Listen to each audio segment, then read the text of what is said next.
ନୂଆ ବର୍ଷ ଉପଲକ୍ଷେ ବାଲିଅନ୍ତା ପ୍ରେସ କ୍ଲବର ବନ୍ଧୁ ମିଳନ ଉତ୍ସବ ଅନୁଷ୍ଠିତ ହୋଇଯାଇଛି। ଏହି ବନ୍ଧୁ ମିଳନ ଅବସରରେ ବାଲିଅନ୍ତା, ବାଳକାଟି, ବାଲିପାଟଣା, ନଖରା, ବନମାଳୀପୁର, ଧଉଳି, ପିପିଲି, ନିଆଳି ଆଦି ଅଞ୍ଚଳରୁ 30ରୁ ଅଧିକ ସାମ୍ବାଦିକ ଏବଂ ପ୍ରତିଷ୍ଠିତ ବ୍ୟକ୍ତି ଯୋଗ ଦେଇଥିଲେ। ଏନେଇ ସଭାରେ ବ୍ଲକ ସଭାପତି ସୋମନାଥ ସ୍ୱାଇଁ ଅଧ୍ୟକ୍ଷତା କରିଥିଲେ। ସମାଜସେବୀ ପବିତ୍ର ମୋହନ ବେହେରା, ସାଂସଦ ପ୍ରତିନିଧି ଶିବ ମଲ୍ଲିକ, ସାହିତ୍ୟିକ ପୂର୍ଣ୍ଣଚନ୍ଦ୍ର ମହାରଣା ପ୍ରମୁଖ ସମ୍ମାନିତ ଅତିଥି ଭାବେ ଯୋଗଦେଇ ବିଭିନ୍ନ ପ୍ରସଙ୍ଗ ଉପରେ ଆଲୋଚନା ହୋଇଥିଲା। ନିଜ ନିଜ ମଧ୍ୟରେ ଥିବା ମନୋମାଳିନ୍ୟକୁ ଭୁଲି ସୁସଂଗଠିତ ହୋଇ କାର୍ଯ୍ୟ କରିବାକୁ ବକ୍ତାମାନେ ଗୁରୁତ୍ୱ ଆରୋପ କରିଥିଲେ। ସେହିପରି କଲେଜ ପଡ଼ିଆ ନିକଟରେ ବାଲିଅନ୍ତା ପ୍ରେସ କ୍ଲବର ନିଜସ୍ୱ ଗୃହ ଭିତ୍ତିପ୍ରସ୍ତର ସ୍ଥାପନ କରାଯାଇଥିଲା।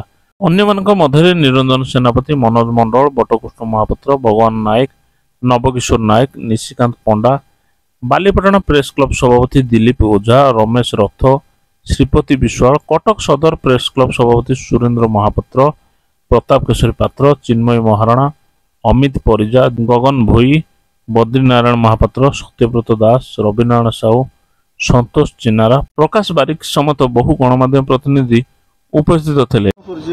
ନିଶିକାନ୍ତ ପଣ୍ଡା, ଅନୁପମ ଭାରତ, ବାଲିଅନ୍ତା ବ୍ଲକ। ଆଜି ଯେଉଁ ବାଳକାଟି ଫୁଟବଲ ପଡ଼ିଆ ପାଖରେ ହେଉଥିଲା, କ'ଣ ହେଉଥିଲା ଆଜି ବାଲିଅନ୍ତା ପ୍ରେସ୍ କ୍ଲବ ତରଫରୁ ବନ୍ଧୁ ମିଳନ କାର୍ଯ୍ୟକ୍ରମ, ନୂତନ ଗୃହ ଆମର ପ୍ରେସ୍ କ୍ଲବର ତିଆରି ହେଉଛି, ସେଥିପାଇଁ ଆଜି ଗୋଟେ ବନ୍ଧୁ ମିଳନ କାର୍ଯ୍ୟକ୍ରମ ହେଇଥିଲା।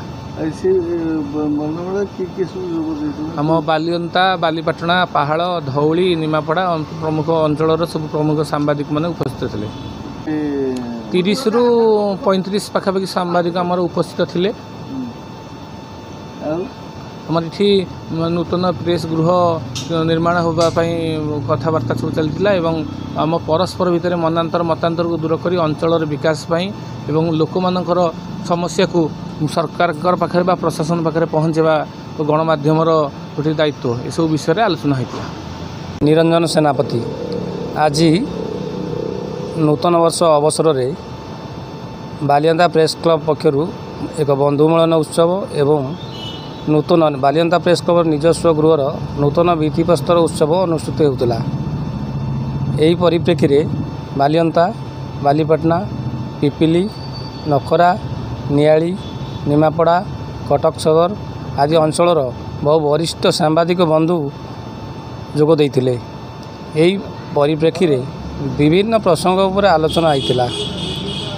ସାମ୍ବାଦିକ ବନ୍ଧୁମାନେ ଆଞ୍ଚଳିକ ସମସ୍ୟା ଠାରୁ ଆରମ୍ଭ କରି ରାଜନୈତିକ ଏବଂ ବିକାଶମୂଳକ ବିଭିନ୍ନ କାର୍ଯ୍ୟଧାରା ଉପରେ ଆଲୋଚନା କରିଥିଲେ। ଏହା ସହିତ କଲେଜ ପଡ଼ିଆ ନିକଟରେ ନୂତନ ଗୃହର ଭିତ୍ତିପ୍ରସ୍ତର ସ୍ଥାପନ କରାଯାଇଥିଲା।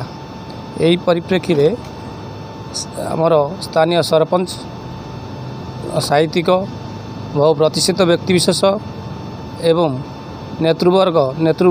ନେତା ଯୋଗ ଦେଇ ପ୍ରେସ୍ କ୍ଲବର ବିଭିନ୍ନ କାର୍ଯ୍ୟଧାରାକୁ ଉଚ୍ଚ ପ୍ରଶଂସା କରିଥିଲେ। ଭୁବନେଶ୍ୱରରୁ ସନ୍ତୋଷ ଚିନାରାଙ୍କ ରିପୋର୍ଟ, ସତର୍କ ନ୍ୟୁଜ୍ ଲାଇଭ୍।